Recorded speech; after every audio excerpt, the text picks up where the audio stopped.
Is anybody in here just a really big stickler for the bulletin? Good! Because if I don't say anything, you won't notice. Which is the scripture Bill shared for the kids' message was supposed to be the call to worship today. It works out. Hey! Yeah, it works. Yeah, that worked out pretty good. I realized later, I'm like, oh, I forgot. And then you start doing it, I'm like, hey, that works. Yeah, and then like I said, I have to ask if I hadn't said anything, who'd actually call it? So you can't be mad at me. Well, I have another passage I want to read. This one comes a bit before the one that Bill shared, but in Matthew chapter 18, it says, at that time the disciples came to Jesus and asked, who then is the greatest in the kingdom of heaven? He called a little child to him and placed the child among them, and he said, truly I tell you, unless you change and become like little children, you will never enter the kingdom of heaven. Therefore, whoever takes the lowly position of this child is the greatest in the kingdom of heaven. And whoever welcomes one such child in my name welcomes me. I was at a conference years ago, and it was an exercise that was posed to us where we were asked this question: what is it about us personally that we have found to be beneficial in ministry? Some aspect of our personality, some character trait that perhaps we didn't anticipate would actually be considered an attribute. And when it came my turn, I responded, well, I think the thing that I've been surprised by the most that's been useful in ministry is my eclectic range of interests. Those of you chuckling know me well enough. So, intrigued by my response, the coordinator who was facilitating the discussion asked the follow-up question, well, how so?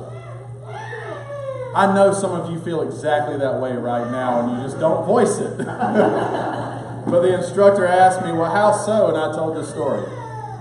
During my first pastorate, I had this opportunity to visit with a family who was relatively new to the church, and they had a little boy named Jacob, and Jacob was rambunctious, to put it mildly. You know what rambunctious means, right? Is that like a southern word? I tried to look it up the other day and I could not find it. What? Okay. But he was rambunctious, as kids are known to be. You know, it's hard. I mean, attention spans and whatnot. Unfortunately, though, there weren't many people at church that had patience with Jacob. And we got to the point that there were many people who would actually refuse to volunteer if they knew Jacob was there, which is a sad message to send to a child. And so I'm sitting in the living room with his family, and it's a quiet afternoon, and he's, of course, getting shh by his folks because grown-up talk, right? You know how that goes. Be quiet, child. Grown-ups are talking because that's typically how it goes. Until, and I love this part, the conversation came around to his dad's interest in pro wrestling. Because no secret, if you want to hear me talk incessantly about a particular subject along with comic books, that's one of those topics. I will gladly talk for a long time about professional wrestling. And so when Jacob heard that I like to watch wrestling, he disappeared for like 5-10 minutes. I don't know where he went. He went down the hall and we didn't see him for a little while. But when he returned to the living room, he was dragging with him his little miniature wrestling ring with the elastic bands for ropes. And he had about a dozen wrestling action figures tucked under one arm. And then he invited me to sit on the floor and play wrestling with him. Hey, what do you think I did? I couldn't resist this opportunity. I mean, I'm a fan myself, so I had to sit down and accommodate this child as he called out stats. I mean, he literally provided commentary, calling out height, weight, where they were from, and providing action for everything that was taking place as we made it happen. So going back to my original illustration, because if you haven't caught on by now, this was a story within a story. I never suspected that my own personal interest would benefit me like it did, to a point when a child's father would look at me and say, "You're not like any pastor I've ever known." You laughing and probably thought that yourself. I take it as a compliment, by the way. Because even to this day, I still read comic books. My wife can testify to that. I still watch cartoons. I still watch wrestling. A highlight of this year, just a couple of weeks ago, was in helping Grayson pick out his Halloween costume on a lazy Saturday morning at Target. And of his own choosing, he decided to don the emblem of his personal favorite superhero this Halloween when he dresses up as the Flash. And that's exciting to me because I get to see in him this excitement that I had as a little kid, because I remember going to my mom as a little boy and asking her, can I have one of her blue towels, because some of you may have done this, to tie around my neck so that I could be Batman. And I even went so far as to cut out the notches in the bottom of it, because if you've ever seen Batman's cape, it's got those points on the end. So I would run around the house with this blue towel tied around my neck, pretending that I was Batman. And now, of course, all of these things, even to this day that I still enjoy, get counted among the category of being kid stuff. It's the thing I find that a lot of adults don't typically share with me, because they consider that to be, oh, that's that kid stuff. We grew out of that a long time ago. And while many of those aspects of my childhood did extend into my adulthood, or still part of my adulthood, it did change along the way. Somewhere it did shift. There was a part in my childhood that I could look back at, and I realized my friends and I stopped running around with towels tied around our necks and masks around our face playing superheroes, and we started playing sports. And of course, I mean, there's not a moment I can go back and I can pinpoint and tell you this was the exact day and time that it happened, because it was subtle. I just know that as we grew older and interests started to change, we decided we weren't playing pretend superheroes anymore. Instead, we were going to play baseball or basketball in the driveway or football in the backyard. And part of it, just being a guy, could be that sports have a better track record of meeting girls than talking about comic books and cartoons. And you'd be right. But I share all this getting to a point to say that if you're not familiar with the name Mike Yaconelli, you should be. Because Mike Yaconelli is the guy who quite literally wrote the book on youth ministry. His books are still circulated. He passed away some years ago, but he talks about that shift as he experienced that. He grew up a Superman fan. And he talks about, much like a lot of kids, he would tie this towel around his neck to use as a cape and run around the house. And he says that his fascination with Superman was his ability to fly. I like Batman because Batman's got all the cool stuff. But he likes Superman, and he says he doesn't remember when it happened to him, but there came a point when he stopped believing that he would be able to fly like Superman. And he says, I don't know when it happened. All I know is that when that moment came, it had to be a sad day. And the sadness, he says, is because it takes imagination to believe that you can fly with just a towel around your neck. And that somewhere that just starts to disappear. It starts to go away to make room for more adult stuff and less kid stuff. All of us have that in some way or another. Every adult sitting in here, you know what that feels like. We all one day grow up and we recognize all those moments of childlike imagination and wonder are gone. And we might not be able to pinpoint when it happened, but all those moments of childlike wonder are gone, replaced by a newfound sense of realism. Focusing on the more important things, on the realistic things. And then with that, something else happens. Our belief in impossible feats starts to dissipate. And we still find ways to connect with that. I mean, we search out imaginative arenas of our childhood, but only now we have to live it out through books and movies, TV shows, even comic books. But something about it isn't the same. It's not quite the same as it used to be. And by the way, as an aside, yes, I get wrestling isn't real. I understand that. It's as real as those soap operas that come on in the afternoon. It's as real as those primetime shows that you watch for entertainment. And with a proper suspension of disbelief, you believe impossible things can happen. But somewhere along the way, we gain an understanding of what's real, what's grown up, and we allow less opportunity for the kids' stuff to believe in something astounding and amazing. And the question I have today is, can the same thing be said of our faith? That when you look around this congregation, you see these children sitting among us, and like Bill mentioned earlier, that we have opportunities scattered throughout the year. We have certain moments where we're reminded faith of a child, the excitement and the enthusiasm they bring, but it's often just a few select times throughout the year. My question is, at one time for you, sitting here as adults, focused on more realistic, grown-up stuff, at one time, did God seem to astonish you in a way that it just doesn't seem like happens anymore? Do you find yourself maybe a bit more disillusioned? Maybe focusing on more realistic things? Is it possible that as a believer, we've sacrificed something of that awe, that wonder, that there are parts of faith that we've just rendered as being kid stuff? The kind of stories you tell a child to entertain them, to keep them busy, the kind of thing you tell them before they go to sleep at night. Or do we allow ourselves to be amazed at the surprising aspect of God's character? Because after all, you grown up, you're seasoned. You know how the world works, right?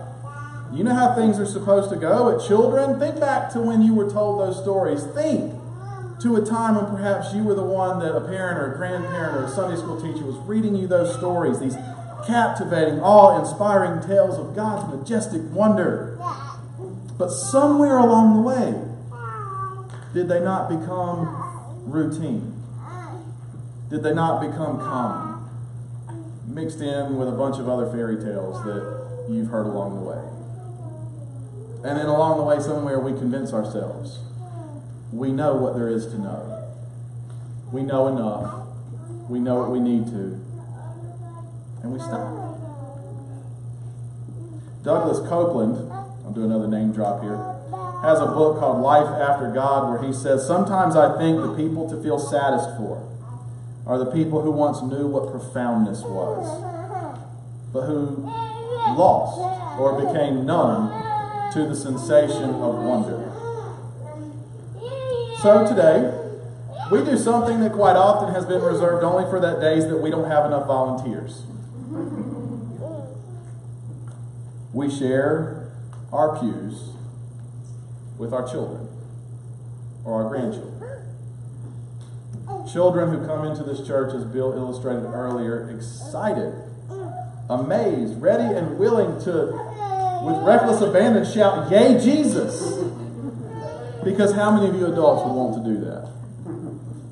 I couldn't help but think, as he was going through that children's message, how many of us would really be willing to stand in front of this congregation and do just that? Or have we decided that's only for the children? That's just for the kids? Because we've lost something. So today, I get this is a little different. And as I explained to members of the Children and Youth Committee, this could have been a Sunday like any other. I could have stood up here and preached to you a sermon like you hear every Sunday, and the kids could just be here, relegated to a distraction, more squawks and squirms in the pews than you're comfortable with. Or I could lean into it. I could lean into it, and every one of those little sounds you hear can be part of the illustration. Every one of those little sounds that you may count as a distraction from the more important things, from the grown-up things, that instead they contribute to the music that is our worship. They contribute to the fellowship of who we are as believers. And while Tim was up here praying, I couldn't help but think they make for a fun game too. Because while I'm listening to him pray about a season of gratitude and counting those things that we're blessed for, because yes, I was listening, I was also somewhere in my head thinking, I wonder if I can name that kid by that sound. I think I had one, but without looking, I couldn't really tell. But you think about what these children represent. They're not here as a distraction. They're not here as an interruption to our worship. They're here to show us something. To show us some measure of enthusiasm that maybe as adults we've lost along the way. So as you look around this sanctuary, and it's why I've invited you during the call to worship to look around, to take note of your surroundings, because like Bill said, that's the illustration. They are the illustration this week. What it's like to realize the majesty of God again and again and again. Let them teach you what it's like to see something new, to see something different, to voice your displeasure when the pastor has gone on way too long.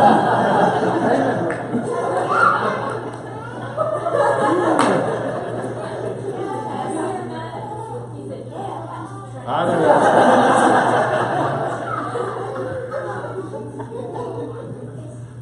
Through their eyes, allow them to show you what it's like to have wonder and awe and amazement again. Let them show you what it's like to believe in the impossible, to believe that extraordinary things still happen, because we all need that from time to time. We all need to sit back and allow God to astound us again. Because if you would permit that room, you will see that God has the capability to amaze you. when we think that we have it all understood, when we know all there is to know, when we've gone as far as we can, that we fully understand who God is, what God does, when we think we know all the answers,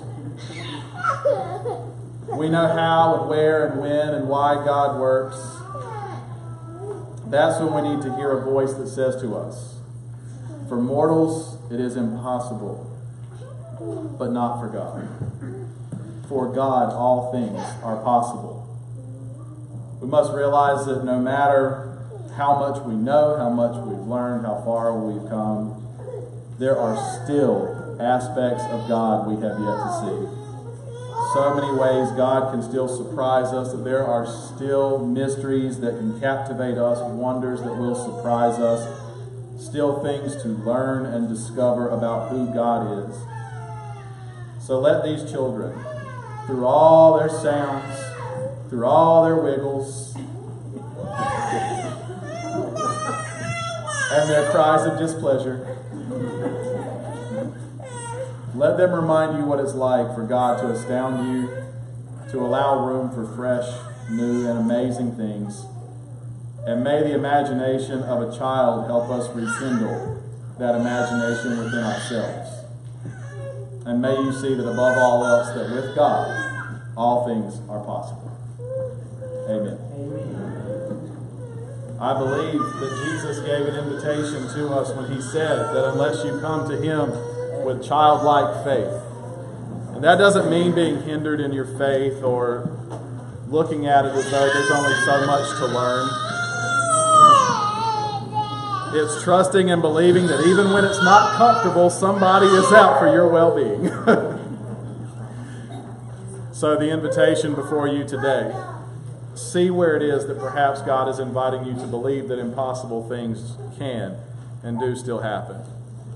If you're here today and perhaps you've never come to this relationship with God through Christ, know that he sits there ready to show you amazing things.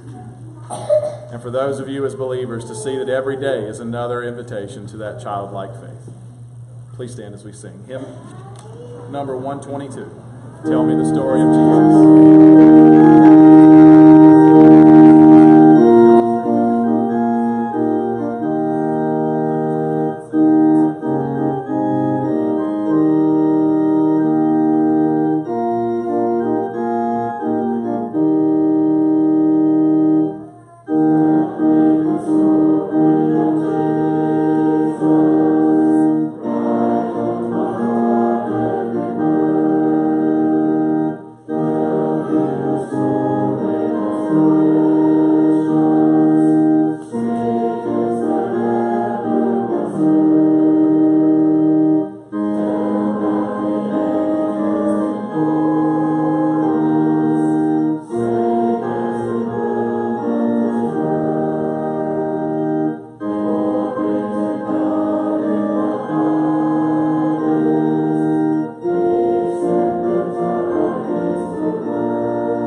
about to check your watches now, you'll probably think, boy, we need the kids in here every Sunday if it means we get out this early. A few reminders just to bring to your attention. Tonight at 6 o'clock is the 5th Sunday night sing. So 6 o'clock we will gather back here this evening. All the committee meetings you'll note there. So to make you aware of something, next Sunday, in case you forgot, is Harvest Day. Anybody like, what? It snuck up on us.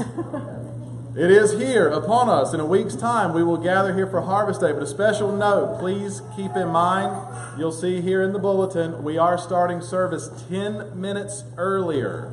So at 10:50, we're going to start Harvest Day because as we were working on all the plans and preparations for this, Pastor Jose from the Spanish ministry and I decided, you know what? We need a few extra minutes to celebrate. So for Sunday school, keep in mind we are asking for Sunday school classes to dismiss 10:30 because I get there might be some overhang there from people who want to fellowship and talk a little bit. So 10:30, please make sure that you're wrapping up to give time for folks to be here for Harvest Day. Let's see. And then also, I'm just going to say, pay attention to the tree that's in your bulletin. Make sure you read that. And then when you get your newsletter, make sure that you take note of it there too. I don't know how many of you like to actually read this or read your newsletter. There is good, relevant, important information that I want you to pay attention to. So please take note of that as you're surveying all that's going on in the life of our church. And as we close out our service today, I would invite you at this time to bow with me for pronouncement of the benediction. May the love of God, the peace of our Lord Jesus Christ, and the fellowship of the Holy Spirit be with all of God's people. Amen.